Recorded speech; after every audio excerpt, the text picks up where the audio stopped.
अस्सलाम वालेकुम।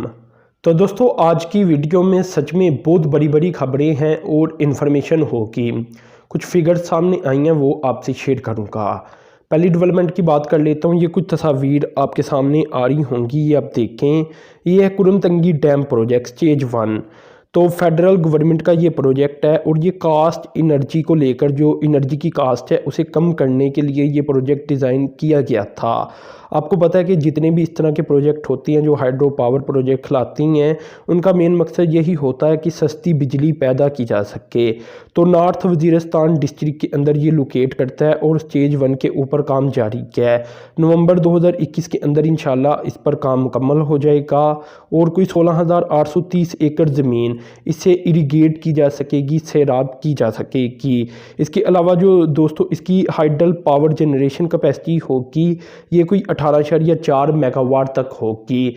तो ये एक बहुत बड़ी डेवलपमेंट है इस इलाके के लिए। ये इलाके आपको पता है कि पीछे रह चुके थे। अब दोस्तों दूसरी डेवलपमेंट की बात कर लेता हूँ। ये भी आपके सामने, बल्कि ये आपके सामने तस्वीर की ज़रूरत नहीं, ये तो अभी प्रोजेक्ट बनेगा। तो ये प्रोजेक्ट दोस्तों कुछ इस तरह से है कि हैदराबाद सक्कर मोटरवे, इसके ऊपर काम का आगाज़ होने जा रहा है मार्च 2021 के अंदर पब्लिक प्राइवेट पार्टनरशिप के ऊपर। अभी दोस्तों इन्फॉर्मेशन यही सामने आई है तो मैं ये शेयर कर रहा हूँ, क्योंकि कुछ प्रोजेक्ट ऐसे होती हैं, आपको पता है कि वो लेट हो जाती हैं। तो कई बार उनकी डेट आपसे शेयर की जाती है, उस पर फिर तब काम नहीं हो पाता। मैंने तो नहीं करना होता ना, गवर्नमेंट ने डेट देनी होती है। तो वो अगर कोई नई डेट आएगी तो आपसे शेयर कर दूंगा, लेकिन अभी मार्च 2021 के अंदर बताया जा रहा है, आज से 2 माह बाद इसके ऊपर काम का आगाज़ इंशाल्लाह हो जाएगा। तो मेरे ख्याल से अगर पिशावर से लेकर देखा जाए कराची तक, तो सिर्फ यही पार्ट रह चुका है मोटरवे का जो अभी बनेगा। तो ये बहुत बड़ी डेवलपमेंट है। 300 किलोमीटर से ज़ायद की ये मोटरवे होगी। अब दोस्तों एक और तस्वीर आपके सामने आ रही होगी। ये असल में गैस टरबाइन की तस्वीर है और ये अंडर कंस्ट्रक्शन है पोर्ट कासिम के ऊपर। ये स्टेशन 3 है, इसका 900 मेगावाट के RLNG प्लांट को बनाया जा रहा है इस बिन कासिम पोर्ट के ऊपर, और इसे बना रही है के इलेक्ट्रिक और हरबिन इलेक्ट्रिक, ये दोनों कंपनीज मिलकर। तो ये भी एक डेवलपमेंट है। इसकी ये टरबाइन आप देख सकते हैं कि पहुंच चुकी है अपनी पोजीशन के ऊपर और अब इसे सिर्फ फिट किया जाएगा। तो अब दोस्तों अगली डेवलपमेंट की तरफ चलती हैं। ये तो कुछ छोटी मोटी तस्वीरी डेवलपमेंट थी और अपडेट थी। अब आज की डेवलपमेंट की तरफ आ जाता हूँ। पहली डेवलपमेंट दोस्तों इसके अंदर ये है कि लार्ज स्केल मैन्युफैक्चरिंग के अंदर बहुत सारी ग्रोथ सामने आ चुकी है और इसी की ग्रोथ की पाकिस्तान को ज़रूरत होगी तरक्की करने के लिए। दोस्तों फिगर मैं आपसे शेयर कर देता हूँ। 14.5% का इजाफा सामने आया नवंबर 2020 के अंदर। अगर यही कंपैरिजन कर लिया जाए पिछले साल 2019 के नवंबर के साथ, तो ये काफ़ी बड़ा इजाफा है, क्योंकि 14% LSM के अंदर ग्रोथ कोई मजाक नहीं होता। यानी काफ़ी अच्छी डेवलपमेंट रही है कोरोना वायरस के दौरान भी, अगर पिछले साल के मुकाबले में देखा जाए। इसमें दोस्तों मजीद मैं ये आपको बता दूं, अगर तो अक्टूबर 2020 के कंपैरिजन के साथ ही ले लिया जाए तो नवंबर 2020 के अंदर ये ग्रोथ 1.35% ज़्यादा रही। जबकि ओवरऑल दोस्तों अगर जुलाई से लेकर नवंबर तक कंपैरिजन कर लिया जाए 2020 के, तो यहाँ 5 माह के अंदर ये एवरेज ग्रोथ बनती है 7.41%। और ये कंपैरिजन है 2019 के 5 माह के दौरान, जुलाई से लेकर नवंबर तक के।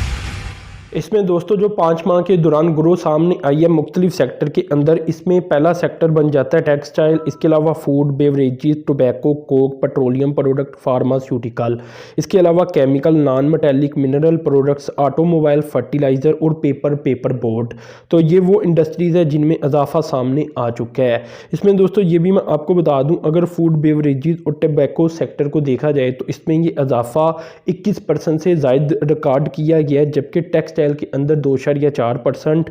और अगर मिनरल प्रोडक्ट्स के अंदर देखा जाए तो इसके अंदर ये 20% इजाफा सामने आया है, जबकि फार्मास्यूटिकल इंडस्ट्री के अंदर 12% इंक्रीज सामने आ चुका है। इसके अलावा दोस्तों कुछ ऐसे भी शोबे हैं जो कि डिक्लाइन का शिकार रही, जिनमें ग्रोथ होने की बजाय ये ग्रोथ नेगेटिव के अंदर चली गई। इसमें वुड प्रोडक्ट्स आ जाती हैं जहाँ 65% डिक्रीज सामने आ चुका है। इसके अलावा लेदर सेक्टर जहाँ 43% डिक्रीज सामने आया। इसके अलावा आयरन स्टील प्रोडक्ट्स और इलेक्ट्रॉनिक और इंजीनियरिंग प्रोडक्ट्स, इसके अंदर दोस्तों 3.6% डिक्रीज सामने आया एक के अंदर। इसके अलावा 18% और 32% रिस्पेक्टिवली अगर देखा जाए। अब दोस्तों ये भी मैं आपको बता दूं कि LSM असल में लार्ज स्केल मैन्युफैक्चरिंग पाकिस्तान के अंदर जो टोटल मैन्युफैक्चरिंग है इसका बनता है 80%, यानी पाकिस्तान की मेजॉरिटी जो मैन्युफैक्चरिंग की मैं बात कर रहा हूँ उसमें इजाफा सामने आया है, क्योंकि लार्ज स्केल मैन्युफैक्चरिंग की ग्रोथ की बात की गई है ना, तो ये पाकिस्तान की टोटल जो मैन्युफैक्चरिंग है इसका 80% बन जाता है।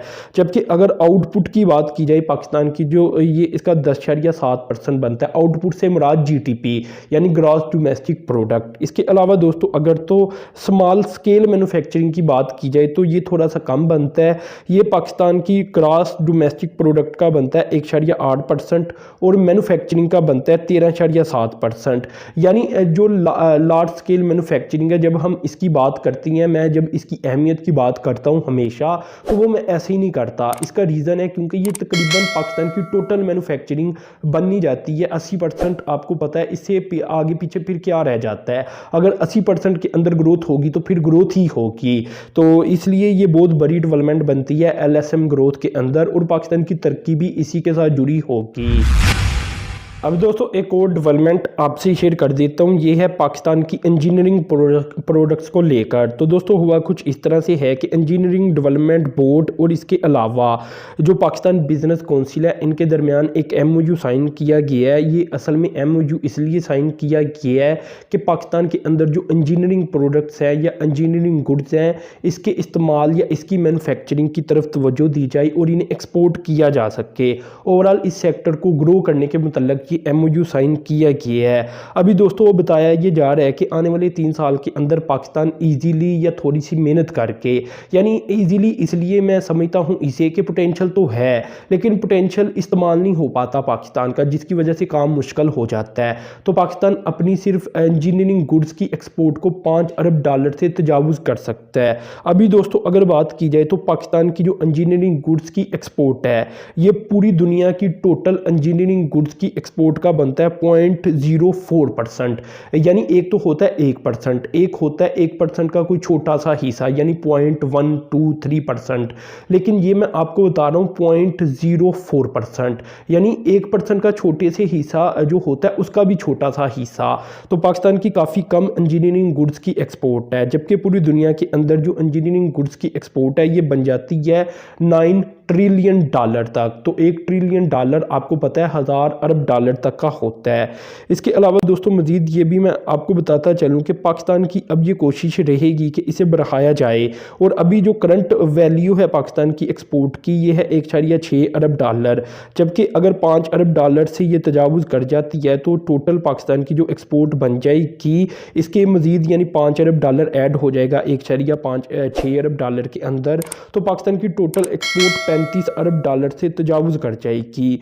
तो जो इंजीनियरिंग गुड्स है इसकी एक्सपोर्ट पूरी दुनिया के अंदर बहुत ज़्यादा है, लेकिन पाकिस्तान के जो हिस्सा है पाकिस्तान का इसके अंदर एक्सपोर्ट के अंदर दुनिया में वो काफ़ी कम पाया जाता है, जबकि पाकिस्तान का पोटेंशियल बहुत ज़्यादा है। इसमें दोस्तों ये भी मैं आपको बता दूं कि ये जो MOU साइन किया गया इसके तहत जो फोकस किया जाएगा ये किया जाएगा power and energy engineering goods के ऊपर। इसके अलावा capital goods, pumps and motor, surgical and medical devices, cutlery and kitchen ware, इसके अलावा sanitary fitting, domestic appliances, fans, construction और बिल्डिंग मटेरियल के ऊपर।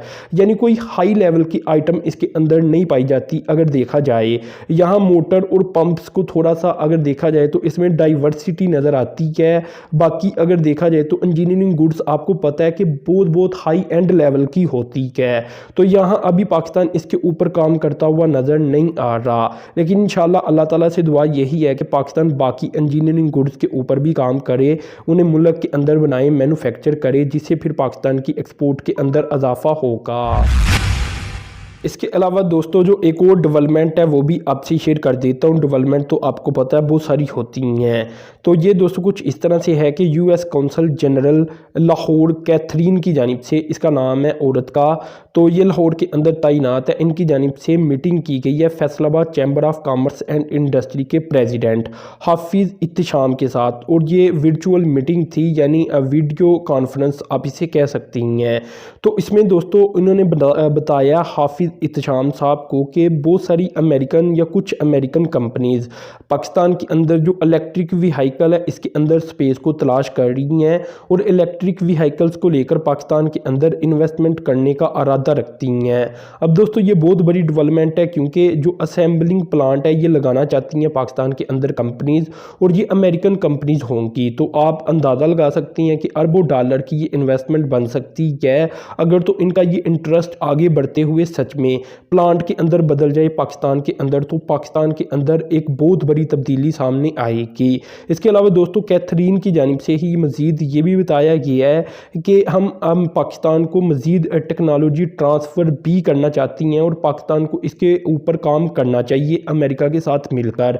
यानी अगर आप देखें ना कि ये तो कहती हैं कि हम टेक्नोलॉजी ट्रांसफ़र कर देंगे, बाकी अब पाकिस्तान को खुद ही आप दौड़ लगानी पड़ेगी, पाकिस्तान को खुद ही एग्रीमेंट साइन करने पड़ेंगे मुख्तलिफ मामलात के ऊपर, क्योंकि पूरी दुनिया को अगर देखा जाए तो वो अमेरिका जाती है, अमेरिका से टेक्नोलॉजी ट्रांसफ़र करती हैं, अमेरिकन कंपनीज़ के साथ मुआहदे करती हैं और अपने मुल्क के अंदर अमेरिकन को लेकर आती हैं, अमेरिकन कंपनीज़ को लेकर आती हैं। तो ज़ाहिर सी बात है पाकिस्तान को भी इसी तरह करना पड़ेगा, थोड़े बहुत तरले भी डालने पड़ती हैं, क्योंकि अमेरिका इस वक्त है तो टेक्नोलॉजी की सुपर पावर। वैसे तो ये सुपर पावर ही है, लेकिन मैं टेक्नोलॉजी वाइज भी बात कर रहा हूँ। टेक्नोलॉजी वाइज भी अमेरिका आपको पता है सबसे आगे नज़र आता है। चाइना इसे कम्पीट कर रहा है और इंशाल्लाह बहुत जल्द इसे कम्पीट कर देगा, लेकिन अभी भी देखा जाए तो अमेरिका का असर वरसूख तो कम नहीं होता ना, तो इसलिए पाकिस्तान चाहे तो भरपूर फ़ायदा उठा सकता है। तो दोस्तों आज की वीडियो में ये सारी डेवलपमेंट मैंने आपसे शेयर की, तो आपने चैनल को सब्सक्राइब कर देना है, साथ में जो बेल के आइकन पर क्लिक कर देना है। अब तक के लिए इतना ही था। अल्लाह हाफिज़।